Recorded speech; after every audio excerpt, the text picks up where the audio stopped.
don't try and manage time, try and manage attention. There's an awful lot of people who have just spent 20, 30, 40 years like on the hamster wheel. Often what happens is people make a to-do list, and then, like you said before, like the thing that you don't want to do is on the bottom, and then there's something in the middle that you don't quite understand, and carry it forward day after day after day. Hi everyone, and welcome to this episode of the podcast. I have suffered over the years not being as productive as I could be. I sometimes have done what many of us have done. I've spent time scrolling, or I've sat looking at my computer, going through emails, and just not being as productive as I can. And I've had a few guests on the show. We had Nir El, who was the author of a book called Indistractable, who taught me how to schedule rather than run a to-do list. Well, today's guest is a productivity ninja, and he wrote a book about the exact subject, and I want to get him on the show so he can help me and he can help you be more productive.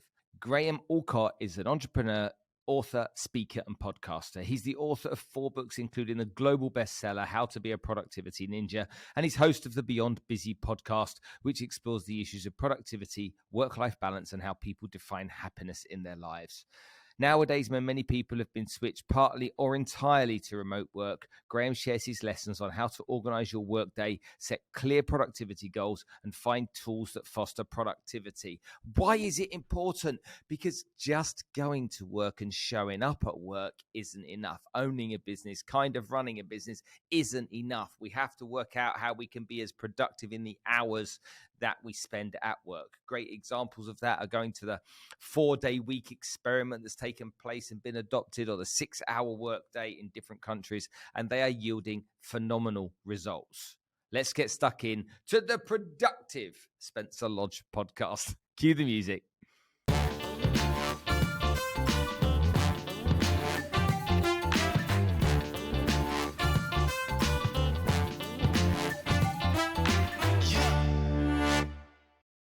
Thank you to Najahi Events, who have been sponsoring us now on the podcast for over a year. Najahi bring motivational speakers to the region to help inspire, educate, and motivate you to achieve better success and live a better life. Vault Hill is the world's first human-centric metaverse that's opened its doors for brands and entities to launch their presence in the metaverse in only 48 hours. This is the fastest activation ever and the first time ever any metaverse has offered this. Upon this activation process, brands will receive free virtual land in Vault Hill City and can give life to their metaverse presence by buying buildings in the Vault Hill marketplace and deploy it on their dedicated VLAnd. Then brands can customize their land using unbounded creativity. They can display their own NFTs or upload different media, logos, or digital creations to start to capitalize from their digital assets. Go check out vaulthill.io. Well, Graham, thank you so much for coming to join us on the show today. God, man, I'd like to be a ninja of types, but a productivity ninja, that's a bit of an unusual one. And it always scares me when I think about productivity, because I regard myself as unproductive often, and mental health issues in the past meant that I was unproductive as well. But then I get into this kind of state where I'm like super aligned with mission and purpose and objectives and whatnot. And I become like this machine that's as effective as possibly can be. I'm sure you've seen lots of that in the past with various people that you've worked with. But what on earth is a productivity ninja? And can you, in the next 60 minutes, teach me to be one along with other things? Yes, I can certainly. We can certainly go into some of that. So psychologists, by the way, refer to that state as flow. So when you're in the zone and in the moment, and you're really focused on this one thing, and you're really enthralled by it, and in those moments, the whole rest of your world falls away. So you're not looking at email or thinking about what you're going to do that evening. You're just like interacting in the moment with that thing. So that's a really important state, and the interesting thing about that state is often what gets you into that state is deadlines, right? And deadlines are stressful. So really most of the work I do is about helping people to find that state. I call that Zen-like calm, going down the productivity ninja theme, but helping to find that state as often as possible and in as healthy a way as possible, where you don't need stress to get there. So that's really most of the work that I do is about that very thing. You wrote this book, I would think it's 8 years ago, maybe 9 years ago now that you wrote the book, and you've been kind of attached to it in many ways over the years. It's kind of been your moniker, it's been your calling card and everything else. Has your learnings from all of those years ago evolved and changed over the course of the last 8 years due to the fact that people behave differently in the workplace, and we had COVID and everything else to take into consideration. Yeah, so I would say to that. So interestingly, that book came out in 2014, and then I did a 5-year anniversary edition of it in 2019. And I was asked by the publisher, "Hey, can you just rewrite this whole book?" And what I found was there are some ways that some of the habits and the way they're applied changes when the technology changes, but really the habits themselves, I don't think really need to change at all. So, as we go through, the last sort of 10, 15 years, and then we look ahead to the next 5, 10, 15 years, there's obviously a massive shift towards more hybrid working. There's shifts in technology, but the fundamentals around how we deal with stress, how we manage all the 50 things that are buzzing around in my head, how we convert all of that stuff, all those different thoughts and ideas into, here's the thing I need to be working on, here's where I start, here's where I need to get to. I don't think that, fundamentally changes at all. So the good news is when you learn these habits, when you start to change the way that you work, you get a much, more stress-free way of working. And you actually, at the end of the day, feel like you've achieved a lot every day without the need for all that stress. So that's the bit that doesn't change. And it's, there's actually quite a small number of habits that you need to adopt and think about to really make that happen. Okay, so we'll go into those in a second. There's a lot of people out there that are gurus that think that that they know lots of stuff. I mean, I'm not a fan of the coaching world, and I'm really not a fan of it. I'm a fan of the mentoring world. People that have walked in the shoes before me, that have experienced stuff that can teach me from the experience rather than teach me from the manual. And so when it comes to you and being an expert in this area, how did you become the person that people go to learn about this kind of stuff? What was it? What was your experience? Yeah, it's an interesting one. So if you think about the early part of my career, it's like it's a massive success and a massive failure all at the same time. So I became chief executive of a charity here in the UK, and it was a national charity around promoting volunteering. So I was literally like the second week of my job, the phone goes on. It was back when you had phones on your desks, right? And the phone rang on my desk, and it said, "Is that Graham?" And I was like, "Yep, it's the Department of Education. The minister wants to see you." And this is like week 2 of my job, and I'm 25, going on 26. And I was in this very sort of influential position of leadership at an age which, to be honest, is just a really young age for me to have got that role. I did very well to get it. I really enjoyed it. I did that for 3 years. And then I moved on to do, I was doing kind of other consultancy with other charities around the UK. And when I was doing that consultancy, I was freelance. So I no longer had a team. So the old job, there was, sort of 15 people who were the staff team, a whole bunch of volunteers. Suddenly I'm sat, in my spare room at home as a freelance consultant on my own. And I had all these ideas and I started writing them down. And then I looked around me for the team that would get everything done. And I was like, oh, I'm on my own. I don't know how to do this. And I realized I had this massive deficit within me, which is because I got into leadership roles really early, I wasn't actually good at being a doer, being a completer finisher, actually getting stuff done. So I had to kind of learn productivity the hard way. And so I kind of learned it flailing around after I'd had some career success, but also thinking I'm going to need this set of skills if I'm going to do anything else. And to be honest, I had no intentions of becoming a coach. I had no intentions of being the person that wrote the manual on productivity, but it just became the thing that whenever I talked to people and said, "Hey, I've just started doing this new thing where my inbox is at 0 now," and people would just go, "What? How do I do that?" And so it just became this thing that I kind of fell into, really. And it's been a pretty interesting sort of 10 years since in teaching it to some of the most interesting companies in the world, and it's taken me some really interesting places. But yeah, it was never the career path that I thought I was going to be on. When you think about the challenges that people face, like real challenges people face, is as a business owner, if I want to employ people, there's different people. Simon Sinek will tell me one thing. Jordan Peterson will tell me another thing about the kind of people that I need to employ. Some people say never, ever look at someone's CV. What can it tell you that's really valuable? It's also professional interviewers will tell you that most people will decide within 30 seconds of whether they like someone, and they're going to then spend the next hour looking for more things they like about them or dislike them and find as many things as they can dislike about them in that hour too. So you get fed a lot of different information as to how you can be effective with people in your business. But all of the years that I've had success in business, it's almost been like a lead by example type of behavior. When people see me structured, disciplined, organized, and efficient and effective, they find it much easier to follow suit. If you just leave people to their own devices, they'll often get in their own way almost with their productivity. And a good example of that with Indistractable, the author Nir Eyal, which we both know, when he was on the show, he's like, Spence, we've got to get away from everyone writing to-do lists. It's a real problem. To-do lists really are. And they're a problem because of the following. He said, if you've got 10 things you need to do, you're never going to write the thing at the top of the list that you'd want to do the least.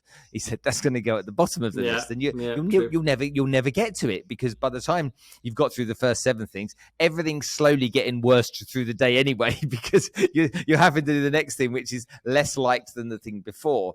He said, so what you have to do, he said, work out how long each of those tasks will take and schedule it and put everything into your diary. And at 9:15, you're doing this, and at 12:30, you're doing that, etc. And so it goes in. And when he said that to me, I was like, that's a much smarter way for my brain to process how to get stuff done.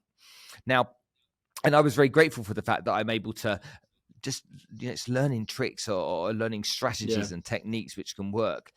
But then I come from a world, I'm 52 years old. So I come from a world where this whole working 4 days a week or working 6 hours a day really messes with my head, because I've always worked long hours. I've loved to work long hours. And so maybe that's one of my failings. But why does it mess with your head to work a 4-day week? I've worked one for 10 years, by the way, so I'm curious to know. Maybe there's not enough going on in my life outside of work. It's really interesting you ask that question. It's like, because my first question would be, what would you do? Look, I tell you something happened to me. Nobody knows this. You'll be the first person I ever tell this to. Okay. How old are you? I'm about to turn 44. Okay, so you're 8 years younger. It felt dishonest to say I was 43, even though that's what I am. Okay, so you're 8 or 9 years younger than me. When I was at school as a kid, we had registration at school. And registration, you would either say home, school dinners, or packed lunch. That was the thing you would say at registration. So home meant you go home for lunch, school dinners, obviously school dinners, and packed lunch. You had a packed lunch. My mum and dad got divorced when I was young. Dad went bankrupt, and my mum didn't have anything as she was bringing us up. And so I had free school dinners. And so we had, the deal with that. There you go. There's my tough backstory, as we spoke about earlier. So my free school dinners, one day, my mum, when the 20 pence piece got introduced, my mum started collecting 20 pence pieces. Now, this was when 20 pence would buy you a big, big bag of sweets and a big donut, okay? And so I stole 3 of those 20 pence pieces and took them to school. And in registration, I said, instead of usually school dinners, which I'd had all of my life, I went home. And the teacher looked up. She's at home, Spencer Lodge. And I was like, yeah, home today. My mum's making me lunch at home. Well, what I did is I left the school and I went to the local corner shop. I got the bag of sweets, went to the baker's, got the donut. Okay, and I went to the park and I sat and ate them.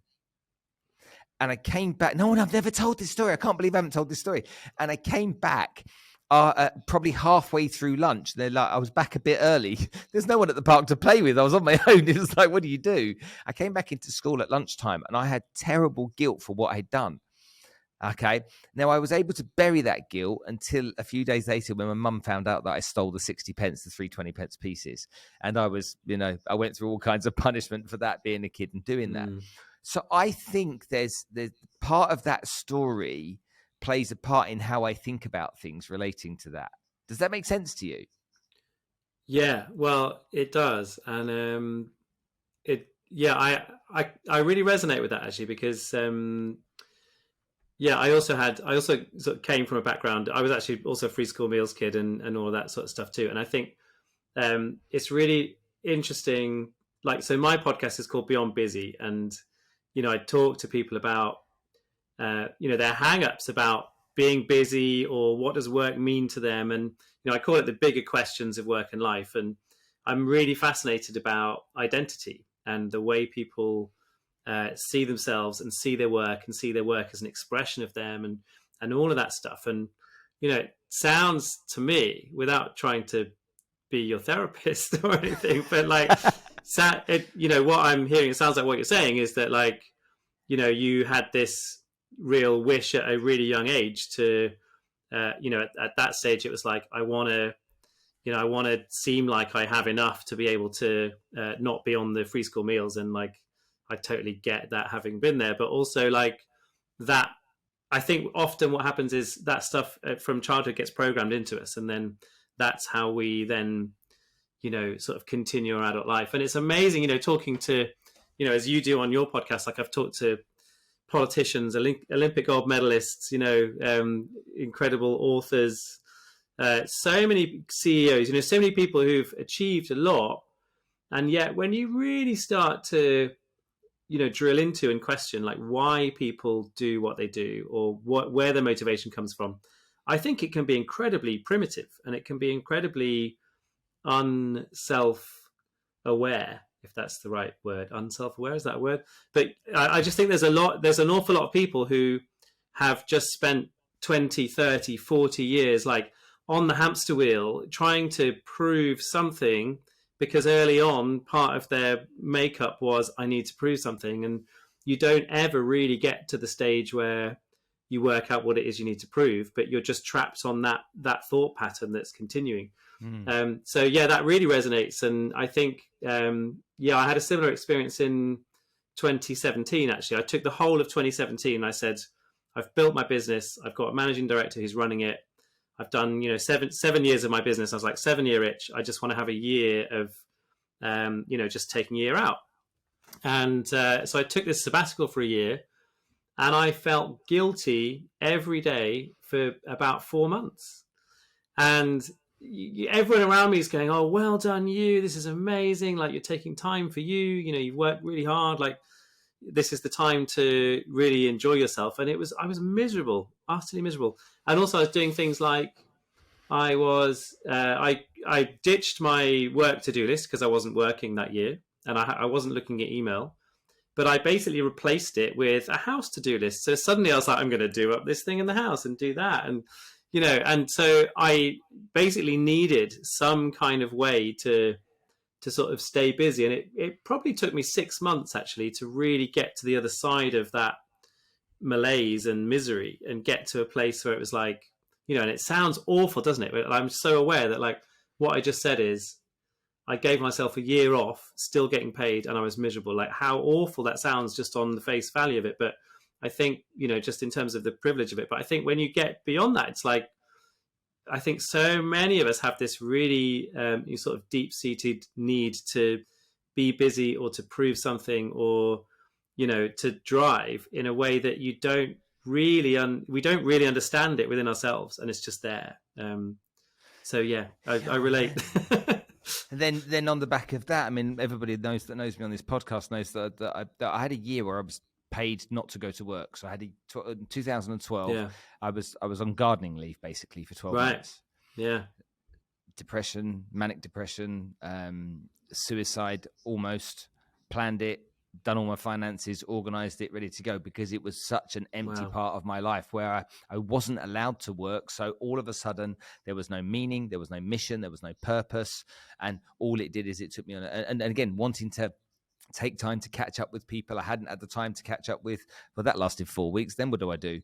And so I was literally in this void where everyone was getting up and going to work every day, but I wasn't. I would be the guy that was trying to fill my day with going to the supermarket, go and do stuff, just do something. But also your mindset, or my mindset, was so challenged by that there was no way I was in the space to learn anything. A lot of people say, take 3 months and go and learn a new language or something. it was misery. So yeah, I think Yeah. that when you come back to the point we made earlier, it's like the 4-day week or the 6 hours a day. It's like will I, and I've never experienced it, but will I feel that I've done a full day's work or a hard day's work if I take Friday off? Friday, Saturday, and Sunday. It's like that's a recipe for getting fat and getting drunk. That is, to me, if you're going to take that much time.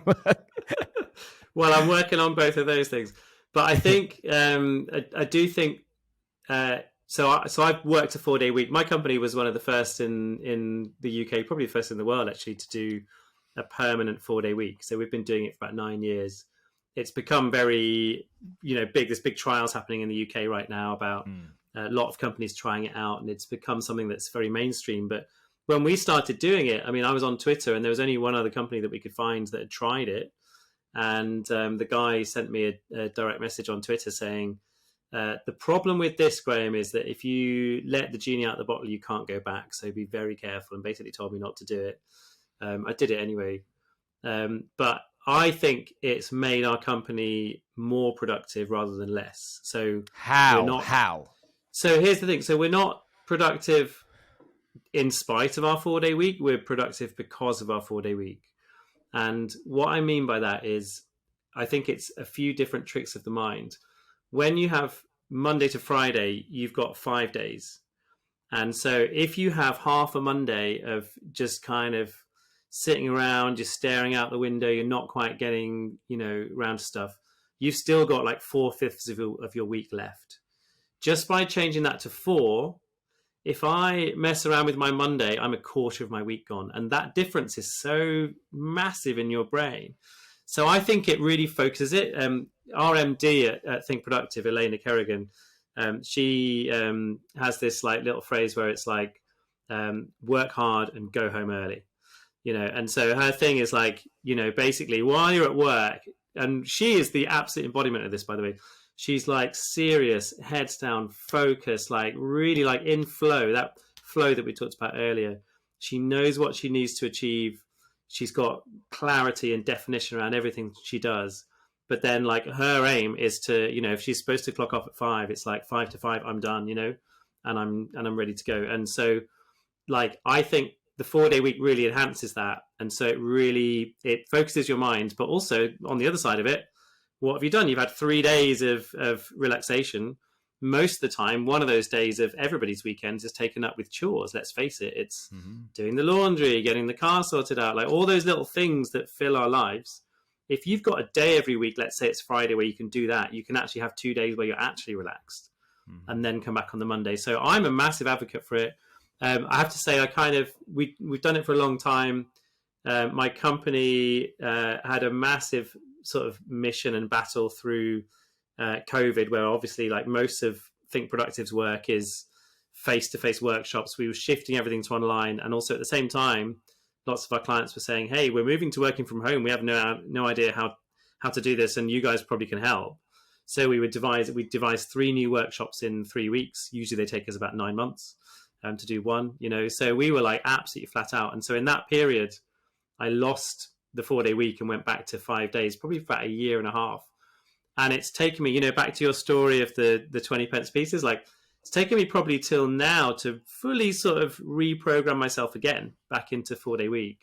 But yeah, my partner also does a 4-day week. So basically Fridays, we go for walks, we sort of catch up, and it's our sort of quality time together with a sort of busy household with 2 kids and 2 cats in it. It kind of needs that time.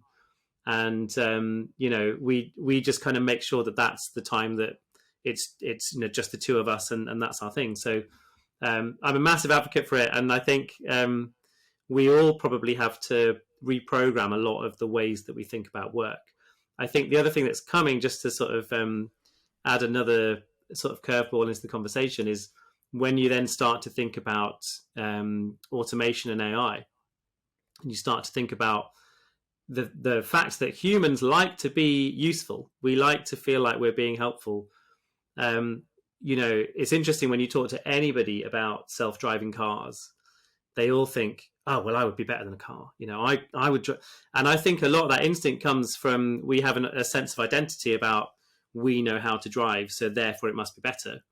But actually, like, a lot of this, I think, is about, it's about having an abundance mentality about it and saying, well, actually, if the car can do that better than me, that frees me up. I can read some books instead of driving. Like, there's so many things that we can do. And I think that stuff is actually going to really, it's going to wreck the knowledge work economy, because we all like to feel like we're being useful. And then suddenly when, machines can take over so many of the processes of our work, even down to creative processes, I think we really have to get to a point where we don't define ourselves by what we do. And we have to start thinking about defining ourselves by how we express ourselves and a whole bunch of other stuff. That's really interesting you say that. So as you're saying it, I'm thinking to myself about how people get paid. Yeah. And a lot of people get paid a salary. They're on 50 grand a year, let's say that. There's my 50 grand a year, and they then have to pay their income tax and everything else gets paid off, and they're left with an amount of money each month to live on. But that salary, people think they're worth that salary. That's why they agree to it. Do they bring in excess of £50,000 to the table in terms of benefit to that business every year? It's questionable based around productivity. But if you actually look at somebody that only gets paid for what he delivers, and maybe you'd have some information on this. So for me, I've never had a salary in my life. I had a temping job at Stansted Airport when I was a kid, putting food and plates, but that's about a week. So I've always been on essentially commission only. I've never taken salaries out of any of my businesses. I've taken dividends, which are part of profits, but I've never, ever taken any money from the business. So to me, giving me a salary strangles me, because you're basically telling me that's all I'm going to get as a reward for the work that I do, as opposed to, well, if you work twice as hard as the guy sat next to you, chum, you can earn twice as much money as him. If you deliver more, you'll get more. And so for me, it's very normal to then be motivated by that. I mean, as long as you're in the right environment that's competitive and positive or whatever it is that you need. But for me, it was competitive, and there was some nemesis out there that I had to go for and stuff like that. It always made me work harder. And again, my income was determined purely by the effort and the effort I put in and the outcome of that effort that it provided. Do you think, and again, most small business owners that then build a business, often that's the case as well. They don't often pay themselves a salary at the beginning, do they? They'll find that they're not in the position to do so. Do you think that makes a difference to people's productivity, or can? I'm sure it can, but I don't think most people work for money. Okay. I think, so you look at people who have, well, either people who've inherited a lot of money or people who've made a lot of money. They're still working, a lot of them, in some form or another. Sitting here right now, I could very easily have a few years where I don't work, and I'm choosing not to do that. And I think that's true of everybody. I think obviously, of course, money comes into the conversation. Of course, everybody has to pay their bills, but I don't think so. There's plenty of studies around this. So there's a study that was in. I think it was in Dan Pink's book, and it was basically saying the worst thing you can do is in Drive, and it was saying the worst thing you can do to motivate somebody is to give them a pay rise. People are not motivated by it. If you look at all the studies, people are way more motivated by being recognized and rewarded, amongst their peers and everybody seeing that they're doing a good job. People are really motivated by the idea of a job title rise rather than a pay rise. So giving them more of a status in the company, or, just recognizing that they're on a more senior level and so on.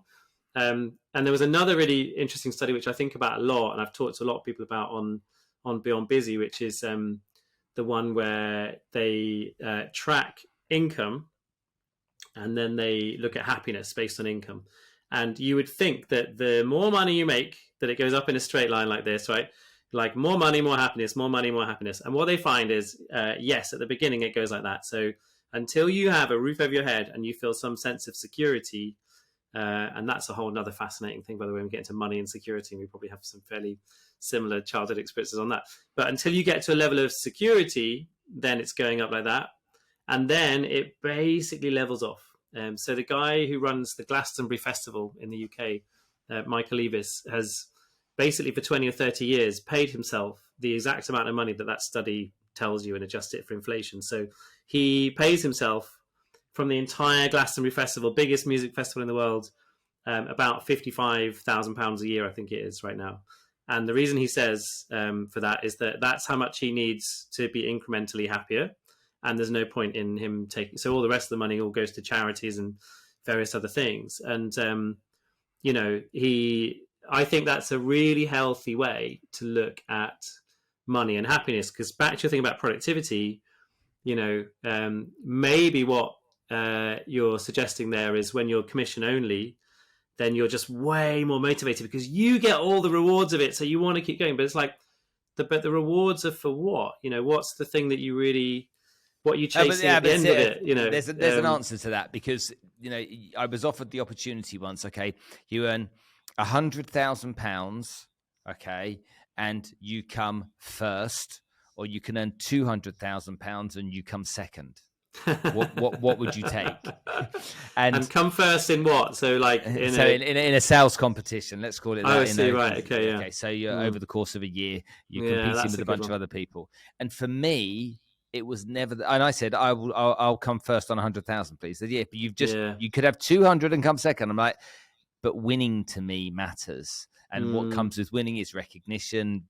Acknowledgement from people, appreciation, and some form of respect and regard that you're held in because you were able to achieve what other people hadn't achieved. And so for me, it's always been about winning. I've got to win. I have to win. And money, and of course. So I'm not saying no one works for money in the sense that money will be a measure of your winning, right? So if you get a big commission check or someone asks you what your salary is and you can say a number that you feel like you're winning, like, money can be a measure of winning, don't get me wrong, but like none of the things you listed there are actually about money. They're about, status and a feeling of achievement and feeling like you're useful. And, I just think those things are so underrated and undervalued in the way we think about leadership and work for other people, as well as the way we think about leadership and work for ourselves. This is really interesting though, because now we're talking about how you understand your employees' drivers, because each individual person is going to have drivers that are relevant and significant to them.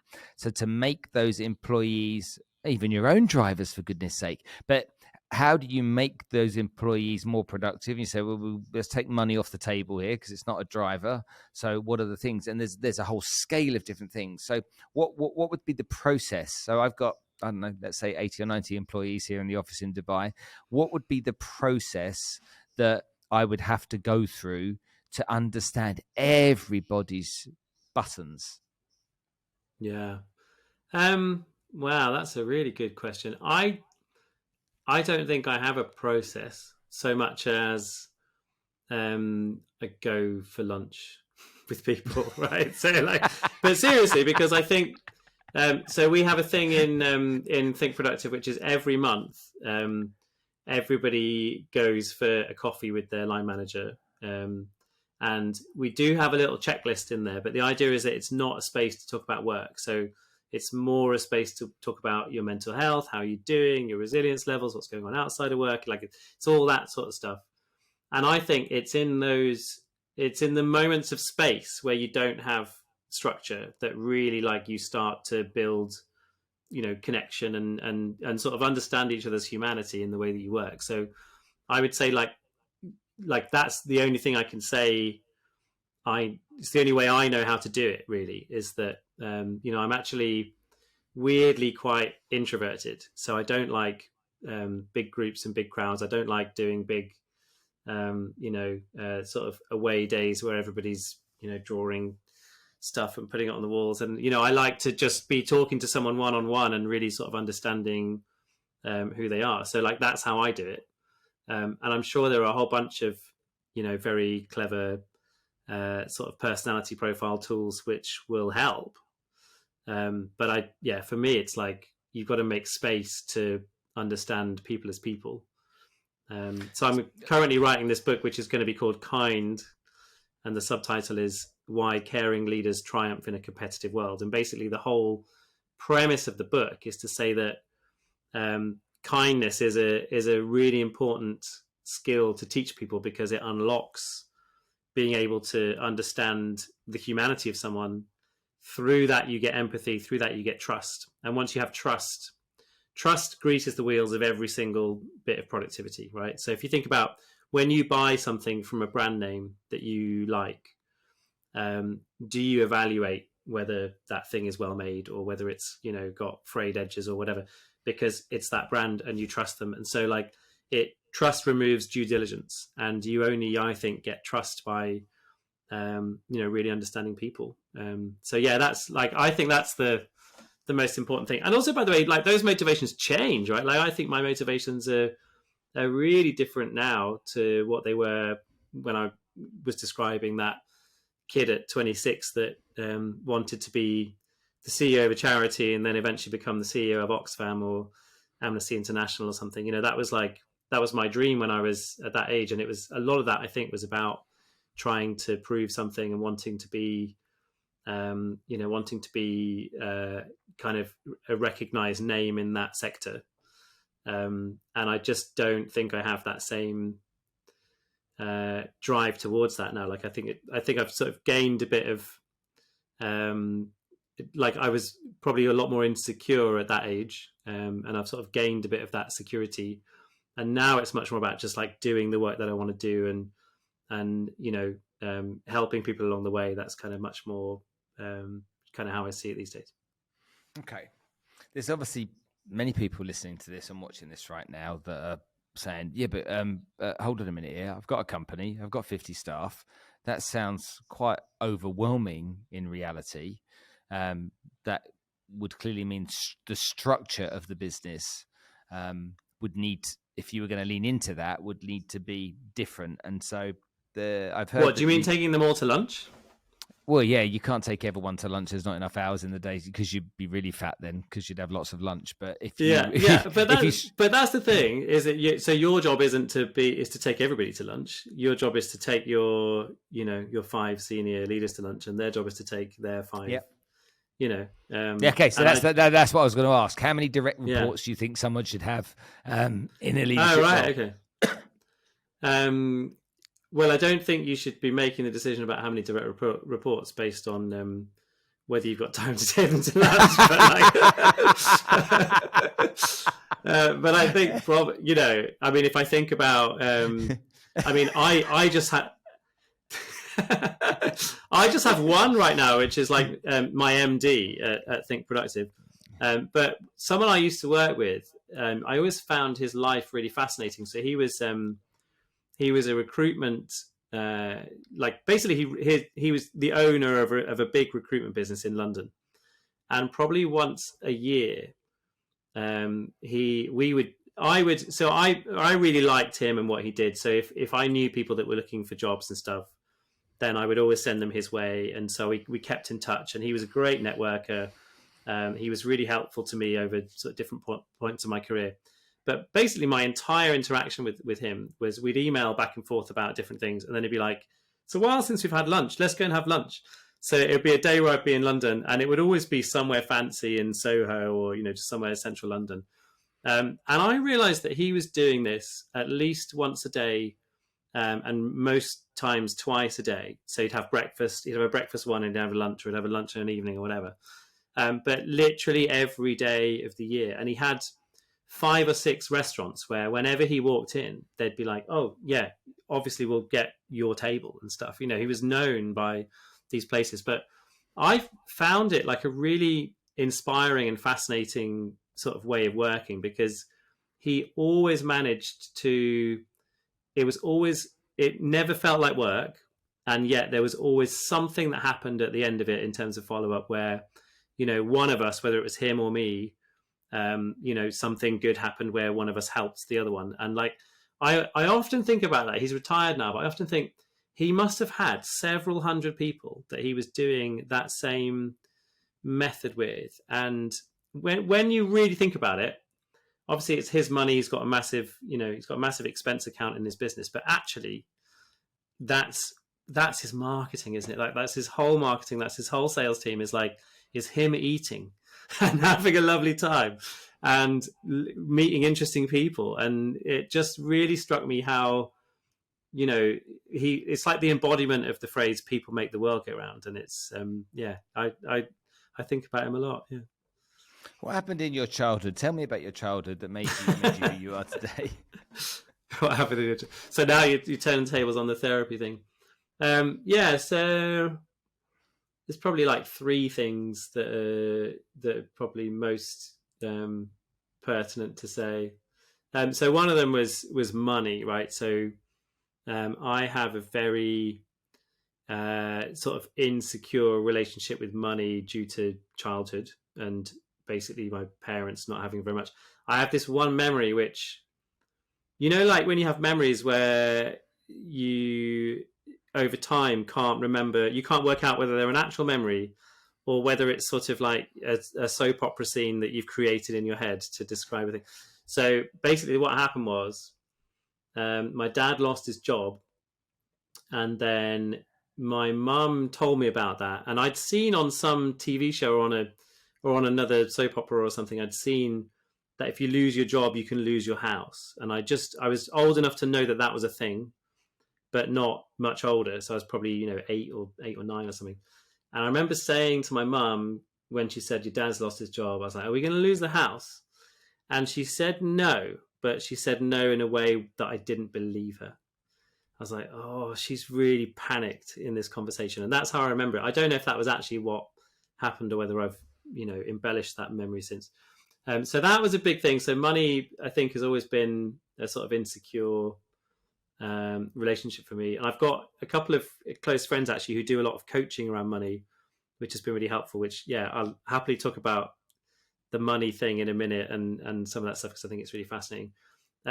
Second one is slightly different. So my parents, growing up, were born again Christians. So I went to church every Sunday from the age of 0 to the age of about 10, maybe 10 or 11. And then at quite a young age started to sort of question it and rebel against it. And I think it's like that did two things. One, it taught me morality. So Jesus was my morality teacher, and he's a great teacher for that. But it also taught me critical thinking. So it taught me to reject everything that's being told to me as truth. And I think that's always been a strength of mine at work, is critical thinking and kind of putting things together in different ways. And, that's kind of, I guess, a lot of what I do when I'm writing books and stuff is kind of taking bits and pieces and rearranging it and kind of going, well, is it this or is it this? So I think that was quite a big influence. And I'm definitely, I would describe myself as agnostic these days, I suppose. And my sister actually was a Christian pop star for a while, which is quite a funny thing. She's now a very avowed atheist.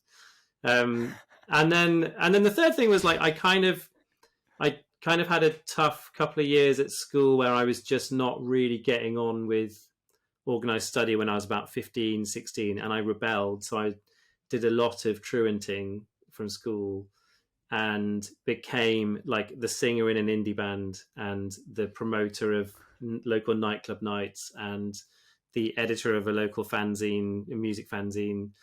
And I just sort of took on all the stuff outside of school that was not schoolwork, and sort of got just enough GCSEs and A levels to get by and get into a good university and stuff. But like I was really not trying very hard. So maybe that idea of productivity being about finding the laziest way to do things, maybe that started at a young age. But I do think those experiences of learning how to make stuff happen from scratch and learning how to do, like motivate other people to be involved in the music fanzine or to book gigs with me or whatever, like that stuff started for me really young because, I was just being entrepreneurial around all that stuff. But yeah, so I think those are probably like the main experiences, and I don't think I've ever really summarized it in that way before. But I think did your mum and dad support you when you were going through that whole indie band scene, or were they still very against that kind of stuff? They weren't against me being in bands. They were against me not being at school. And there was a difference, right? So a lot of that stuff happened sort of in the evenings. I could have been doing both, and I was choosing to not be at school. So Well, hold on, no, let's they give were this a not. bit of perspective here. Yeah, My extent of truancy was the story I told you when I was 7 years yeah, old. yeah. But Just, the let's donuts. just make a comparison here. So at secondary school, Yeah. how often were you truant? Well, it was more that like there were certain lessons that I didn't like. So let's say if there was like chemistry in the morning, I didn't like it. I would just go in at 11, or I'd go in the afternoon. And then I'd take some days off, but like it wasn't like I wasn't away for weeks at a time. But there were probably 2 or 3 years where it would be quite rare that I was there all week. Like, and I kind of got away with it a bit because what happened was, like most kids at school, you go to the registration in your form room before you go to your first lesson, right? So they take the register and all that, and then you have assembly, and then you go to your first lesson. So I would let them do all that, and they'd do assembly, and I'd be like, well, why am I going to assembly? I'll just turn up at like 9:30 and just go to the first lesson. So that was what I was doing anyway. So I was already at a point where my teacher was, I wouldn't say happy, but my teacher was resigned to the fact that I wasn't in the register anyway. So then I could just sort of come and go as I please. So I basically, like, that whole thing where then you go to university and it's like you're doing a few hours here and a few hours there. Well, I've been doing that for years anyway. Just turning up when, but not, my girls, no one was happy about it, but I would just be like, typical Graham again sort of thing. And people just sort of, for a long time, I don't think I'd get away with it now, actually. I think the schools are a bit more strict on that stuff now, but my daughters at university have just, well, my youngest is still there. She's got another year, but my eldest just graduated, and they're the first kids in our family to go to university. I can't fathom for the life of me why you have to be at university for 3 or 4 years when you spend most of your time not at university whilst you're at university. Yeah. That's an 18-month course. Yet they want to keep you there for 3, sometimes 4 years. Do you think there's a bit of a scam there? Because you're not productive.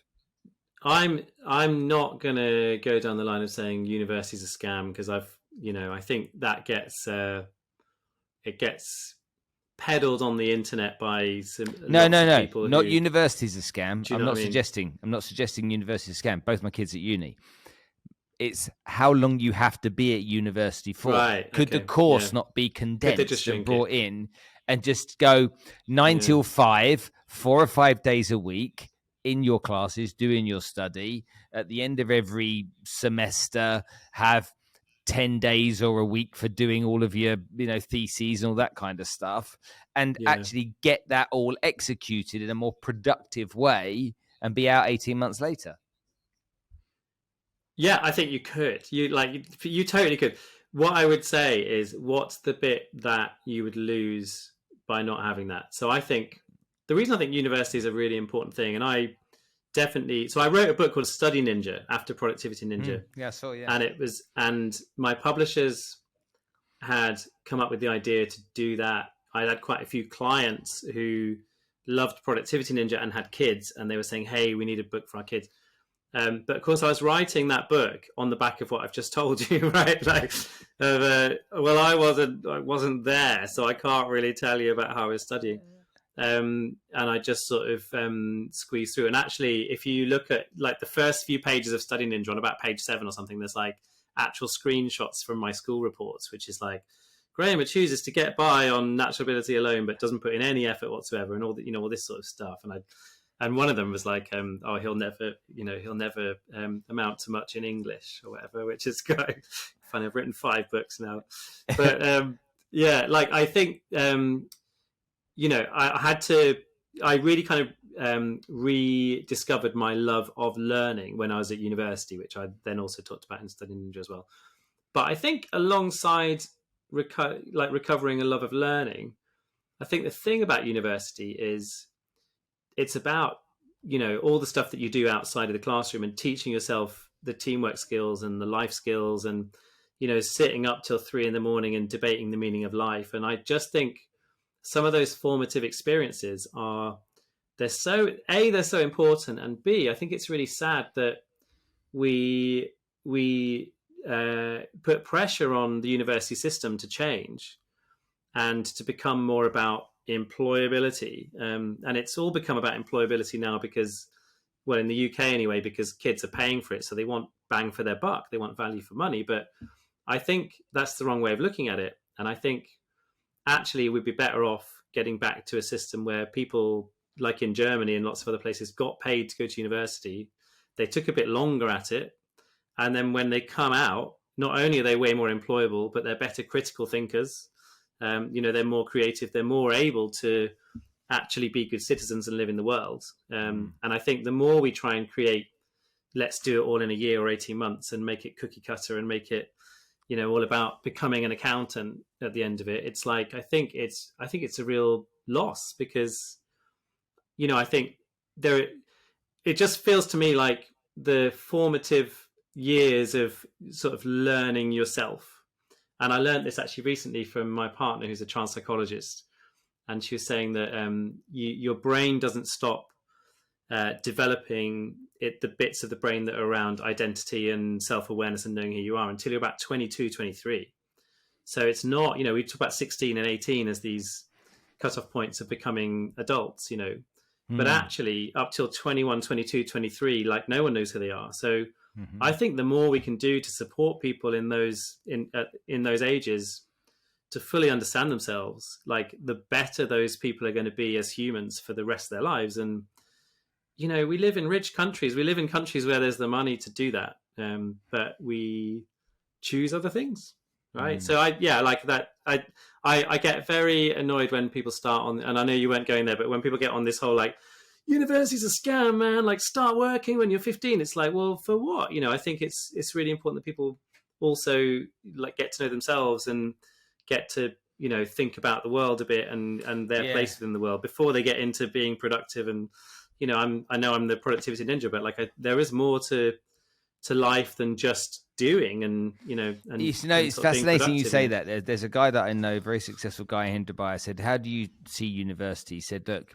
university is not necessarily about the course you take or the job you get afterwards. It's a lot about you demonstrating to yourself that there's still lots to learn and you're open to learning. Yeah. And I thought that was really important. He said that, but also he said the second thing that's important to remember, he said, one of the biggest long-term benefits of you being at university is the alumni and the network that you create. And if you understand that, and you understand before you go to university that value is going to be there, then you'll make the most of those relationships. And two examples of that are applying to me right now.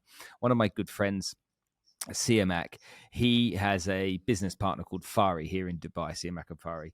They were at Oxford together 50 years ago. They're still friends and business people now, and they met at Oxford when they studied.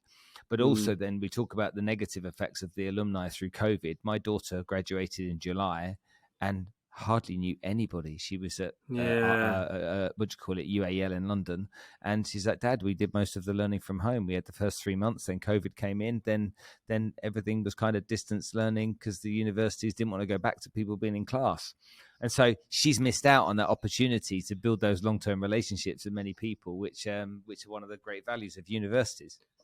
I feel so sad for that generation, and I think that generation were also asked to sacrifice everything in their lives for their elders, weren't they? Like, if you're 20, you're not dying of COVID, really. Generally, are you? So, yeah, I think that generation had it really tough. The alumni thing's interesting. So, I think it's definitely true in terms of the friends you make, and it's definitely true if you went to Oxford. But I've got a bunch of friends.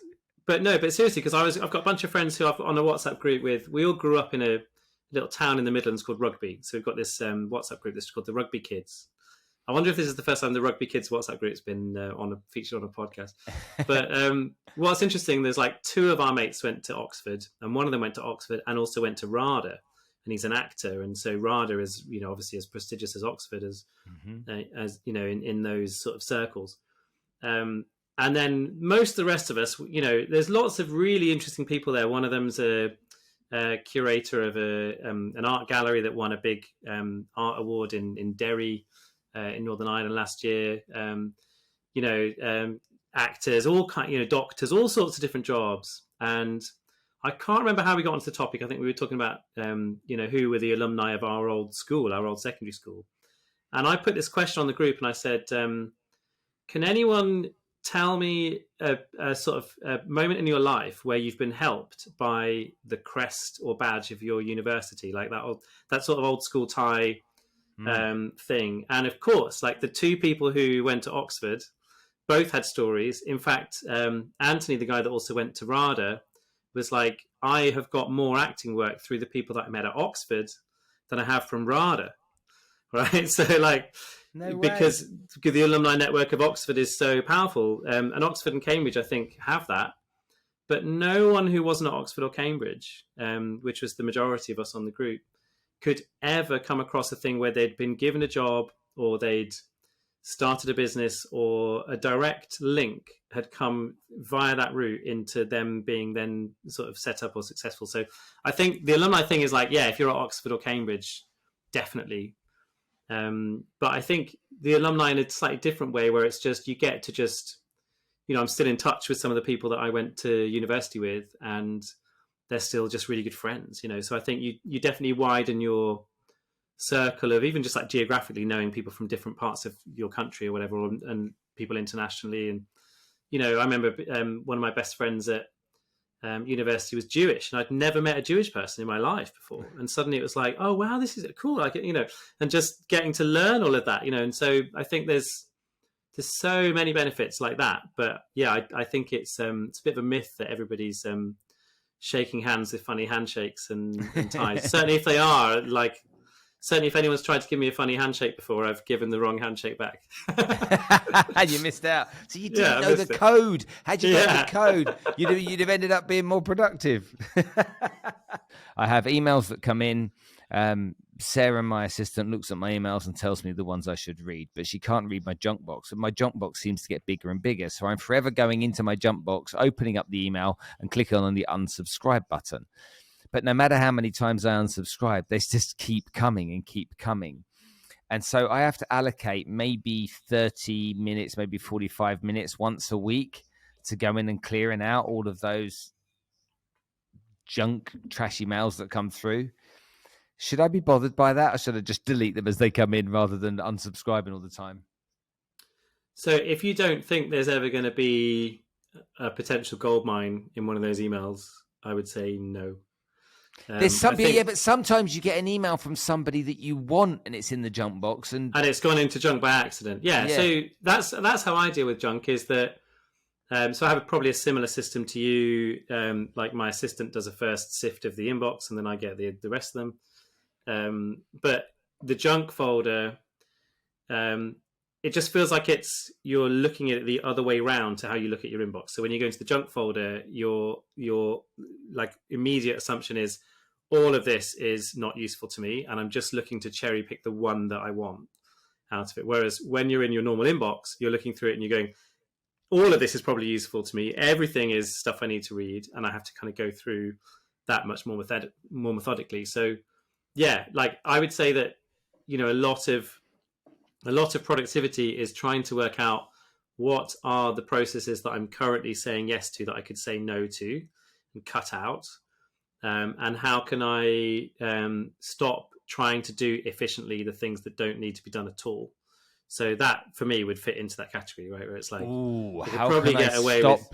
Hold on, let's say that again. How can you say that? Yeah, how can you stop doing efficiently the things that you don't actually need to do at all? So a lot of people, because of the way our brains work, get really hooked into the satisfaction that they get from like completing a little task. But if it's a little task that doesn't actually drive you forward very much, then like you want to not even see that task, because then you won't even have the temptation to try and do it. So, I think one of the things I teach a lot in my workshops is the idea of renegotiating your to-do list. So often what happens is people make a to-do list and then like you're saying before, like the thing that you don't want to do is on the bottom, and then there's something in the middle that you don't quite understand, and there's 40 things on there, and you carry it forward day after day after day. And often what's much more useful is to go back through that entire list and say, show me the things on this list that 2 weeks ago I wrote down because I thought they were really important, and actually the world's changed, or life's changed, or the project's changed, or whatever.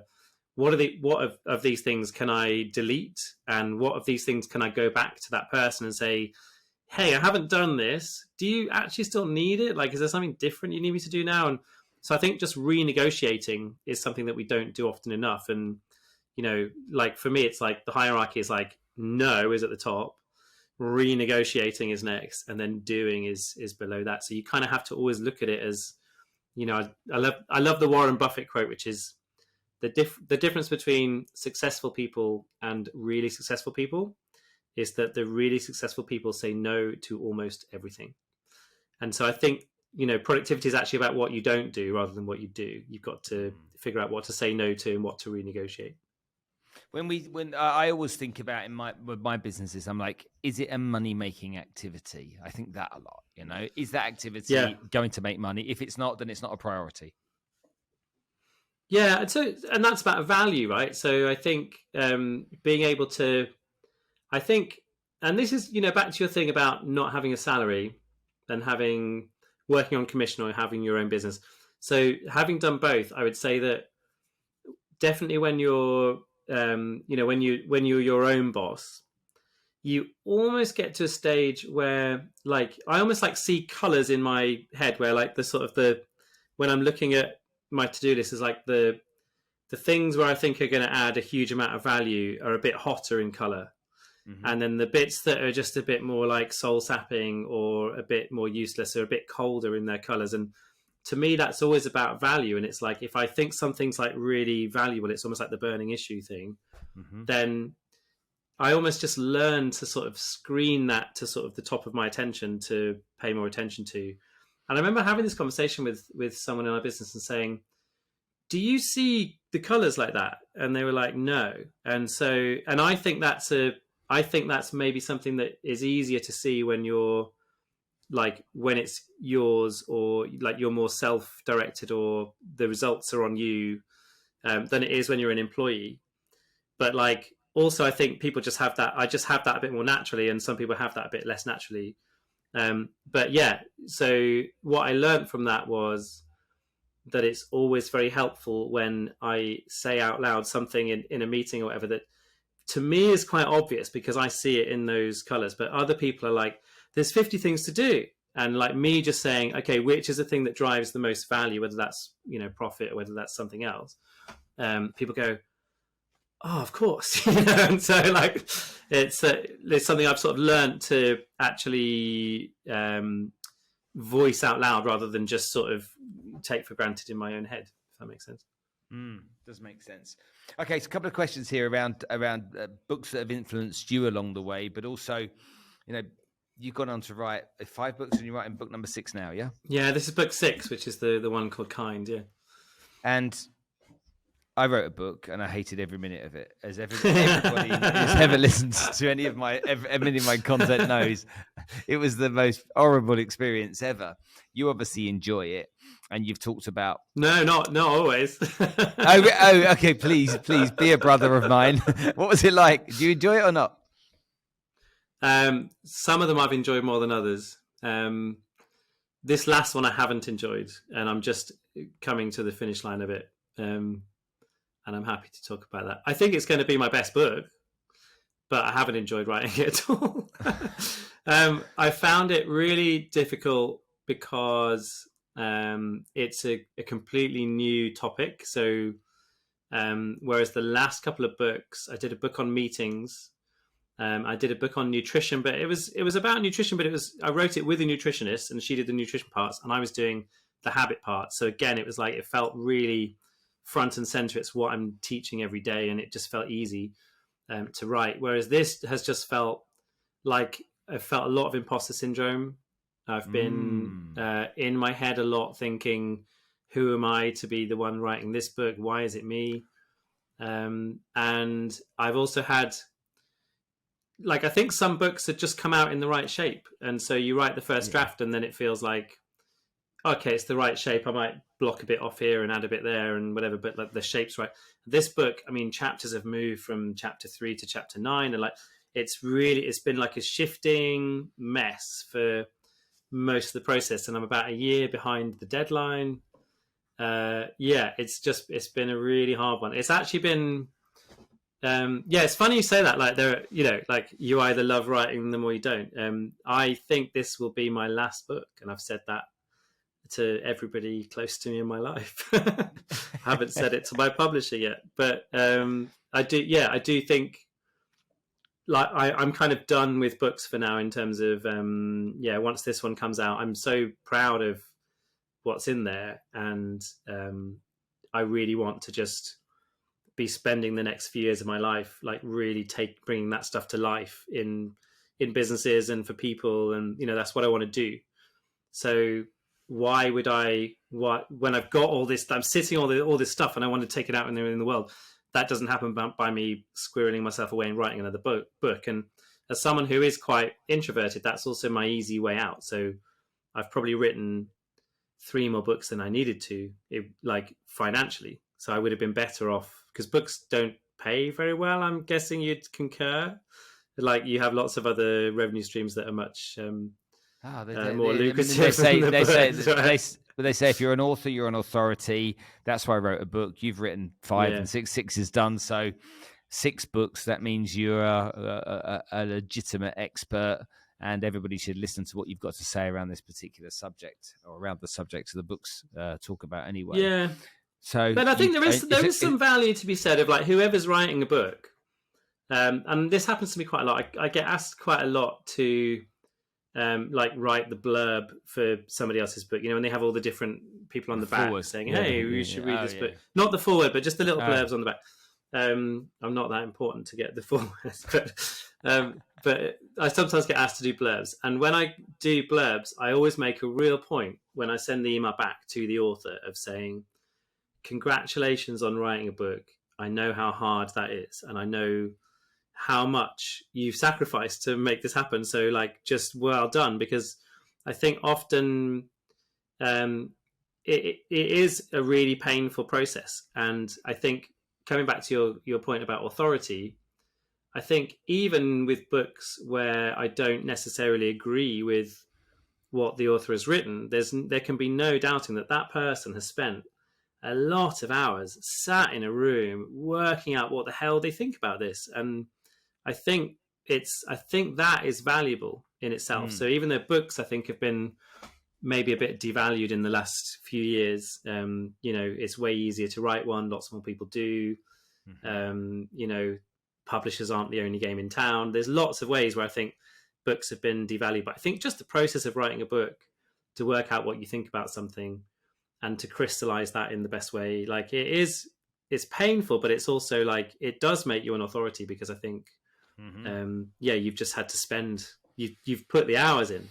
Yeah, absolutely. Yeah, I would agree. Okay, right, some tips to be more productive. We want to talk about that, and we're talking about money as well, so let's talk about that. Okay, cool. Do you want me to just give you like 4 or 5 things that people can do? Because I feel like if you've been listening this long and I've not told you what to do yet, I should probably... You hate me. Yeah. So I would say one of the biggest problems people have with productivity is that they don't know what's in their own heads, and what's in their own heads is blocking them and stopping them from being productive. So one of the easiest, quickest wins you can do is just get everything that's in your head down onto paper, and use paper first. I think physical pen to paper is, like, for me, it's a more sort of satisfying thing for the brain. And then once you've got it all down, you need 2 things for every single thing that has showed up on that list. You need to know 2 things. One is, and be very specific about this, what is the desired project outcome? What's the thing that you want at the end when this is done? How do you know that you've got to the end? And being as measurable as possible with that is really helpful. So instead of writing down conference done, write down organize a conference where 100 people attend, it makes this much in revenue, and builds authority in this way. Like, be really specific about what's the desired project outcome. And then you need the next physical action. So what's the next, when I look down and I'm a fly on the wall in my own office and I look down from the corner of the room, what does it look like when I'm starting? So that doesn't look like a really vague phrase like follow up or get on with or start or whatever. It looks like Google these search terms and find out what the pricing is for this. Or it looks like read this book and work out the 3 things that I'm going to put on a podcast. Or it looks like go and talk to the other guy in my office who's done this before, get his advice before I start. Like, whatever that thing is, what's the physicality of it? So next physical action is about saying, once you have something physical, then actually what happens is your brain actually starts working on it. So it's really important to flip the way we think about all this stuff and do the thinking first. Most of the time what people do is they write down on a to-do list. And I do think there's a real use for to-do lists, by the way. I know I would disagree with Nir Eyal when it comes to that. But like, I think getting everything down onto paper, what most people do is they write down really vague things on there. So it'll just be like podcast episode, right? And then it's like, so as you know, there's like 100 things when you do a podcast episode, or it's like write book, right? or it's like a home thing, like it's spare room or whatever. Everyone's got that room in the house that they want to clear out and do something with, whatever. So they write down spare room, but actually it's like, well, there's no room in the spare room right now. So what we need first is boxes to be able to sort stuff out. So actually the action on there should have been order the boxes, or the action on there should have been, talk to my partner about when in the diary we're going to spend a morning doing it. So it's like finding the thing that gets momentum is really big. And then finding what does it look like when it's done. So in the spare room, it looks like being able to fit the new bed in there or whatever. And so I think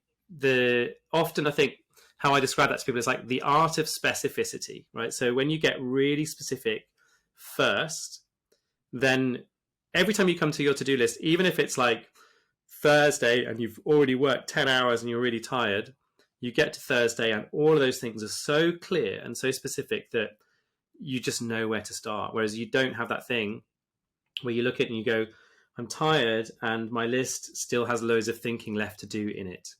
So thinking up front and getting it all out of your head so that you can do that, I think is a really, really important thing. And then I think it comes down to, in terms of the choices we make about that list, I would say don't try and manage time, try and manage attention. And what I mean by that is you have certain hours in your day where you are more switched on, engaged, where you're more likely to find flow, where you're more likely to have the brain power to tackle the most difficult stuff on your list. Mm-hmm. And you also have hours in the day where what you need in that time, because you're already really tired, is the easiest stuff to do. Mm-hmm. So if you start, so I actually have two to-do lists, right? I have a to-do list, which is like, here's what I'm going to do in my office, which is just called Office. And then the other one is called Office Mindless. And it's basically when I'm really tired, like after I've done something like this, where I've been really switched on, the next hour, I get the little kind of adrenaline dump or the lull or whatever. And like, that's what I'll go to then, is like the mindless list, and do it then. So if you start managing your levels of attention and being, really self-aware around when that is in your week, then that like really is a superpower. And I think basically, as long as you're doing something useful in the hours where you have that, what I call proactive attention, so 3 to 4 hours in your day will be the hours where you can really do the most difficult stuff. As long as you're using those hours well and not wasting them, it doesn't matter what you do in the rest of the time, because you'll be getting so much done off the back of that. So for example, if you're a morning person, block out the mornings, don't spend it in someone else's boring meeting, don't look at email. If you're an evening person, that's the time to really defend. And it's also about just being mindful about what else has your attention in that time. Phones are a big distraction. So, I have a little blocker on my phone. My time for writing and everything else is mornings. So it's like, I can't look at Instagram during those times. I can't look at Twitter. I can't, all those things are blocked. The app that I use is called Freedom to make that happen. But yeah, like I think just managing attention rather than time. And then there's like a whole bunch of other stuff that I think is really useful. But like, that's like the fundamental framework for me, is like, get it out of your head, be really crystal clear, and then just make sure you're engaged with what's on your plate, looking at those lists regularly enough to make them feel fresh, and so it still feels like everything's out of your head and there's not other stuff in there. That makes sense. Okay, let's talk about money lastly. Let's do it. So my background is wealth management. I've been in that industry for many years. Okay. So I'm an investor. I invest a lot in private equity and other startups and various businesses. So I understand money. I understand that the reason I got passionate about money in the early years when I was 23 is that I was taught really well to understand that most people, if they've got a chance, are going to mess up their finances, are going to end up broke when they're 65. Yeah. And so I got on a bit of a mission trying to stop people messing up their money, basically, and protecting their families. And so it really got in my head. I was very driven by that. Anytime I saw somebody that was doing something stupid, it used to drive me mad. I used to sit and look at them and think, are you nuts or what? So tell me what your learnings are. Yeah, so I have a couple of friends, one called Charles Davies and another one called Tom Nixon, and they're both students of a guy called Peter Koenig. I don't know if you've come across Peter Koenig. Do you know his work? So he has this thing called Money Work, and they're just people. Both of those people are people who ask really good questions. Both of them have a kind of Buddhist influence to their thinking as well. But essentially, one of the things that they both talk about from Peter Koenig, I think, is a really powerful thing. It's the idea that and we kind of talked about it a little bit earlier, the stories that you first associate with money are then the stories that you perpetuate through your life. So Peter Koenig says, money is nothing. Money is neutral.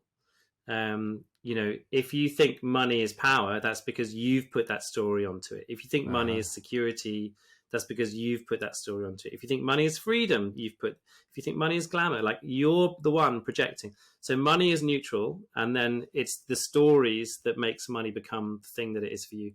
And I find this really fascinating. And I often ask people, just like if I'm at a party or whatever, I'll ask them, what is your earliest memory of money? And mine is that story that I just told you earlier about my mum, and also the other story I have is watching in about 1986, 85, 86, the Ethiopian famine on TV. Yes, on Live Aid.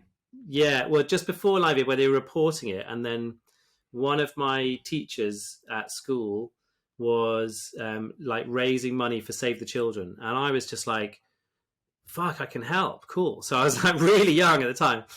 I was like 7 or whatever. And I started like selling stuff, and like I did like a sponsored run, and the only people sponsoring me were my parents, and just all that, but like just really wanting to do something. So those are like my two like really like earliest memories about money's being useful in this way, whatever. But it's really interesting how someone's first story about that influences their entire life's attitude to money. So one of my friends, she actually comes from quite a wealthy background. She was walking down the street one day with her mum when she was about 6 or 7, and she saw a homeless guy by the side of the road. And she started asking her mum a lot of questions and saying, how come this guy doesn't have a house? Like, what's going on? And her mum started saying, well, some people don't have money. And she started saying to her mum, well, that's not fair, And do you know what she does for her job now? She works for an organization that lobbies into like Africa and Asia and stuff for fair taxation and anti-corruption. And so like, it was so interesting where like she told this story, and it's like, oh yeah, this stuff's really deep in the way we think. And so many people have similar versions of that, where like, if they grew up in sort of generational wealth, they've had money that they've inherited or that's been passed down to them, like their whole mindset becomes about the security of that, right? And their whole way of seeing money is about multi-generational rather than their own needs there. And so I just think there's something really fascinating about that conversation. And I suppose also the other thing about money is like, is it not one of about 2 taboos left, right? Like it's a thing that you're just not really, like, certainly in the UK, like you're just sort of not allowed to talk about it really. And so no one really talks about and shares what their salary is or like anything. And it feels really odd to me that we're all so hung up on it.